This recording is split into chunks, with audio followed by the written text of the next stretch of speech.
இந்த பொண்ணுக்கு இப்போ 10 வயசு குழந்தைங்களுக்கு எந்த அளவுக்கு ஒரு ஞாபக சக்தி இருக்குமோ, எந்த அளவுக்கு ஐக்கியம் இருக்குமோ, அந்த அளவுக்கு தான் இருக்கு. மனநலம் கொஞ்சம் சரியில்லாம தான் இருக்கும். ஆனா இந்த பொண்ணையும் ஒருத்தர் கல்யாணம் பண்ணிட்டு போயிடுவாரு. இப்போ இந்த பொண்ணோட 2வது அம்மா காசுப்பட்டு இந்த பொண்ணு ஒரு பெரிய பணக்காரருக்கு கல்யாணம் பண்ணி கொடுத்துருவாங்க. இந்த பொண்ணை வச்சு பாத்துக்கிற எல்லாருக்குமே இந்த பொண்ணை பார்த்தா சுத்தமா பிடிக்காது. ரொம்ப தொலை பண்ணிக்கிட்டே இருக்கா அப்படின்ட்டு தான் தோணும். ஆனா இவருக்கு மட்டும் ரொம்ப பிடிச்சிருக்கு. அந்த பொண்ணு பண்றதெல்லாம் பாக்குறதுக்கு ரொம்ப கியூட்டா இருக்கு. இப்ப கல்யாணம் பண்ணி வீட்டுக்கு கூட்டிட்டு வந்த உடனே இந்த பொண்ணு இவரை உட்காந்து சாப்பிட்டுட்டு தான் இருப்பாங்க. இவருக்கு எல்லாமே ரொம்ப கிளீனா இருக்கணும். ஆனா இந்த பொண்ணு இருக்கிற எல்லாத்துலயும் கையை விட்டு விட்டு சாப்பிட்டுட்டு இருக்கா. எதிரில் இவரோட அசிஸ்டன்ட் 2 பேரும் நின்று பார்த்து சிரிச்சுட்டு தான் இருப்பாங்க. அந்த பொண்ணு அவர் மேல தண்ணியெல்லாம் துப்பிடுவா. இப்ப இவருக்கு இவ்வளோ கிளீனா இருந்தாதான் ரொம்ப பிடிக்கும். ஆனா இந்த மாதிரி ஒரு பொண்ணு கிட்ட இவ்வளவு பொறுமையா இருந்து நம்ம பார்த்ததே இல்லையே அப்படின்ட்டு எல்லாரும் ஆச்சரியமா தான் பார்த்துட்டு இருப்பாங்க. இப்ப இவரோட 2வது அம்மா போட்டு இவர் அடிச்சுட்டு தான் இருப்பாங்க. இவ்வளோ பெரிய ஆளா இருந்துக்கிட்டு இந்த மாதிரி ஒரு பொண்ணு கல்யாணம் பண்ணிட்டு வந்துட்டியே அப்படின்ட்டு ரொம்ப டார்ச்சர் பண்றாங்க. இப்ப இந்த பொண்ணு இந்த மாதிரி ஹஸ்பண்ட் அடி வாங்குறத பார்த்திருப்பா. ரொம்ப கோவமா வந்திருக்கும். நம்மளோட ஹஸ்பண்டை போட்டு அடிக்கலாமா அப்படின்ட்டு கத்தி எடுத்துக்கிட்டு அவங்கள பின்னாடியே துரத்திக்கிட்டே ஓடுவா. இந்த பொண்ணோட ஹஸ்பண்ட்க்கும் அதை பார்க்கறதுக்கு லைட்டாக சந்தோஷமா இருந்தாலும் அம்மாவை விட்டு கொடுத்துடக்கூடாது அப்படின்ட்டு மன்னிப்பு கேளு அப்படின்னு சொல்லியிருப்பாரு. ஏற்கனவே அந்த பொண்ணு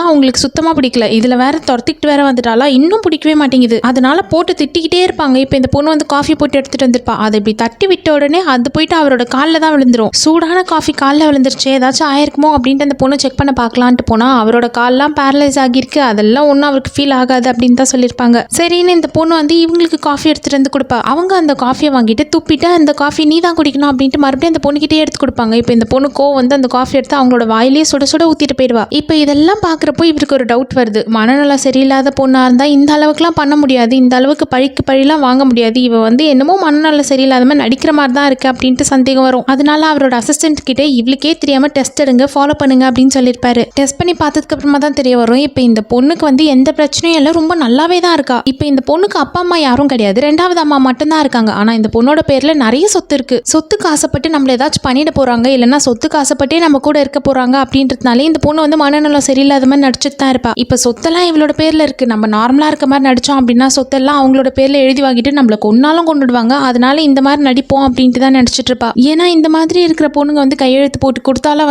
அது செல்லுபடி ஆகாது. இவளோட சொத்தையும் காப்பாத்திக்கணும், அதே சமயத்துல நம்மளையும் நம்ம காப்பாத்திக்கணும் அப்படின்றதுனால தான் இப்ப இந்த பொண்ணு இந்த மாதிரிலாம் நடிப்பா.